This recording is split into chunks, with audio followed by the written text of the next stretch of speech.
د عامه روغتیا وزارت د 129 مسلکي خالي بستونو لپاره د آزاد سیالۍ له لارې ازموینه واخیستل شوه.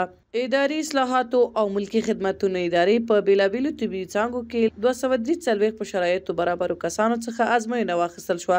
د عامه روغتیا وزارت مسؤلینو وویل طبي برخه کې د مسلکي کسانو ګمارل اړین ګام دی او د ازموینه به په شفاف ډول په شرایطو برابرو نمایندانو څخه واخیستل شي چې په پایله کې به د وړتیا پر اساس مسلکي او وړ کسان په دندو ګمارل کیږي. هغه کسان ته فرصت ورکوو، هغه کسان په دغه پروسه کې استخدامي چا چې څه ویلي دي چې زحمت یې کښلی ده، څه محنت یې کښلی ده، د محنت زحمت پر بنیاد لیاقت پر بنیاد به خلک له دې امتحان نه وروسته استخدامیږي. موږ د خپلو مرکزي روغتونونو 129 خالي بستونو دپاره له 243 ګډونوالو څخه چې 29 ښځینه او څه نور نارینه دي دا ازموینه اخیستل کیږي چې هر نومان 15 نمرې واخیستې بریالی ګڼل کیږي. د عامه روغتیا وزارت د خپلو قدرمنو شریکانو په همکارۍ د روغتیايي سیستم د پیاوړتیا لپاره د مسلکي او وړ کسانو ګمارلو ته ژمن دی. دا 129 بستونه په دې کې متخصصین ډاکټران او همدارنګه ملي ډاکټران دي چې ټول دا 243 کاندیدان لري. په دې کې 206 نارینه دي او 29 ښځینه کاندیدان موږ تاسو لرو.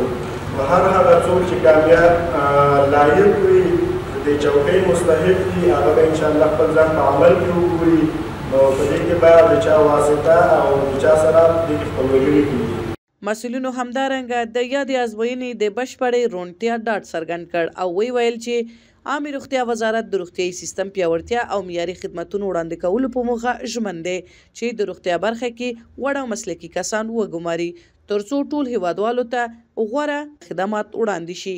د عامه روغتیا وزارت دا متوجه دي چې هیوادوالو ته د صحت په بخش کې ښه خدمات ارائه کړي، په ښه توګه سره وکولی شي چې د خلکو علاج او تداوي وکولی شي.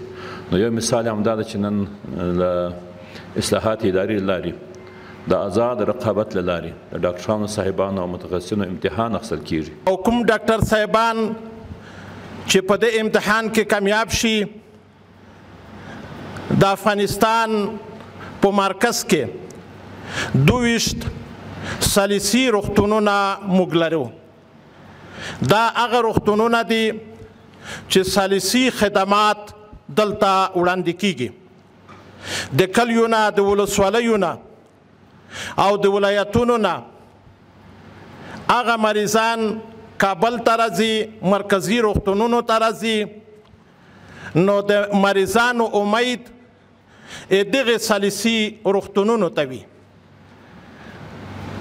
نو الله جل شانه دې تاسو ټول په ښه نمبرو باندې چې په صحیح معنا سره د خپل ملت د خپلو مریضانو تداوي وکړئ. الله جل شانه دې تاسو ته توفیق درکړي. د یادونې وړ ده چې د بیلابیلو ادارو لپاره د نویو کارکوونکو د ګمارنې پروسه د اداري اصلاحاتو او ملکي خدمتونو د ازموینې له لارې ترسره کیږي. هیوادوال دا ډول پروسو د لا شفافیت غوښتنه کوي ترڅو په کارپوی او مسلکي کسانو ته کاري زمینه برابر شي.